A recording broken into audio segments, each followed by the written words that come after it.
اعوذ باللہ من الشیطان الرجیم بسم اللہ الرحمن الرحیم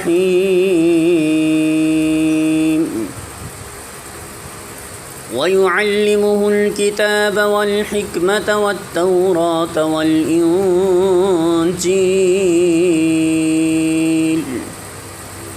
سورہ آل عمران آیت نمبر 48۔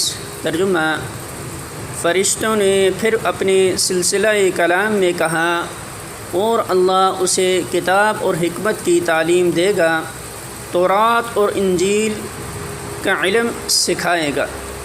الفاظ معنی: وَيُعَلِّمُهُ، اور وہ تعلیم دے گا اسے، الکتاب کتاب، والحکمہ اور حکمت، والتوراۃ اور تورات، والانجیل اور انجیل کی۔